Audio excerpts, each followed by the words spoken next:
I'm Leah Gaughan. I'm one of the pastors at Asbury UMC in Lafayette. I did not grow up going to church. I actually, as a senior in high school, felt this prompting from God to find a church community. And so I went to a lot of different churches in my town, a lot of different denominations, and I ultimately ended up at a church, a United Methodist church that was smaller in size, that was kind of near my house in Franklin, Tennessee. When I was there, I was baptized and I started this journey into Christian community. I went to LSU and immediately joined the Wesley Foundation because I had just become a Christian. And I had the honor and privilege to be a youth director at St. John's in Baton Rouge. That was a really great experience for me to be formed in faith. I'm so thankful for that opportunity. And when I was there, my husband felt a very clear and distinct calling from God to be a pastor and to go to seminary. I had no intention of going to seminary, but I will say it was Juan Huertas who really encouraged and challenged me in that, and ultimately persisted and was persuasive in getting me to think about that as an opportunity. And he wrote a letter of recommendation that I feel confident helped me to get in. And so Peter and I ended up going to seminary together in Atlanta. I went into seminary still thinking that I was called to lay ministry, that I might be a youth director, might pursue children's ministry, something of that sort.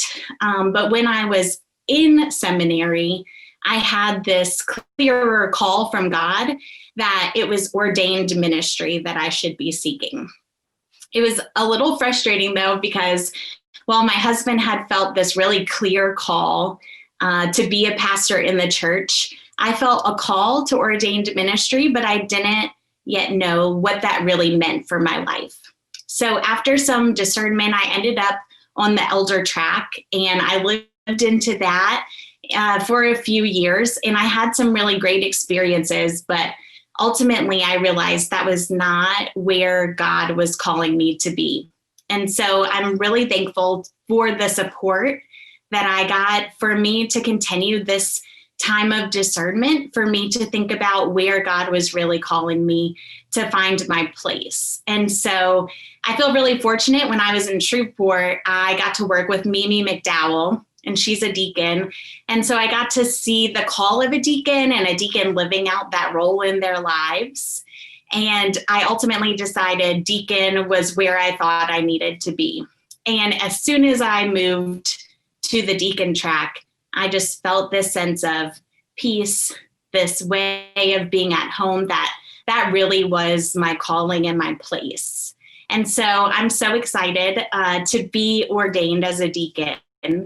I think deacon ministry is so powerful because any calling people have from God, there's a place for them in the ministry of the deacon.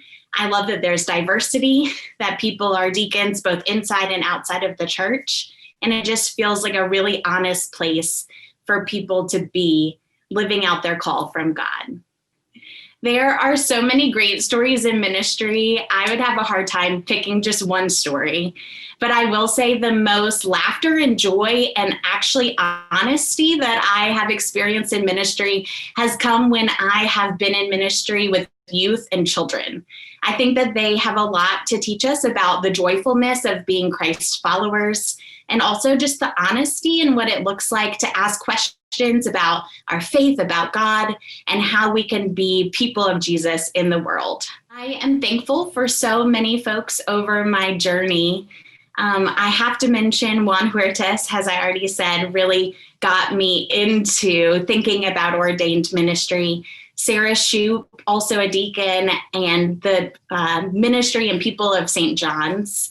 At Knoll in Shreveport, it was the staff there who were constant supporters of mine as I discerned Mimi McDowell and Wybra Price. And then at Asbury and Lafayette, I've really been given the opportunity to live out that call. I'm so thankful too for clergy colleagues, for people who have been on retreats with me, have shared preaching plans, have come together to really support and encourage one another in this work. And most of all, my husband, who is an elder in the United Methodist Church, Peter Gaughan, is who I am most thankful for. He has been an ever-present support for me. He has held my hand and encouraged me through all of my many transitions in ministry. He's been with me through my ups and downs. And as a clergy couple, he really just understands every part of ministry. And that is such a privilege and a joy. I wish all of you could be in a clergy couple relationship, because it's so great to have someone who understands everything. So Peter, thank you for the ways that you love me, the ways you encourage me and support me. This time of pandemic has certainly opened our eyes to the ways in which maybe ministry could be different or could be changed for the future. I think some of the gifts that this time of pandemic has offered to us is to realize that there are a lot of ways for us to connect with one another and connect with Christ, even if we can't be in the same room together at the same time. I think too, it has opened our eyes to just the ways that we need to reach out to our neighbors, to be supporters of one another, and especially sharing the love of Christ in the world. Why am I doing this thing called ministry? It has been a long journey to get to this point, and I've asked myself a lot, why am I doing this thing called ministry? I think at the end of the day, there is a passion for Jesus Christ and for being in community with people that I don't think could be satisfied in any other way. There are things that I've learned as a follower of Christ, ways that I've gotten to be in people's lives because of ministry that I think are so important and profound and impactful. And so for me, ministry is just that living out of your love for Jesus in the world. And I can't imagine doing much else.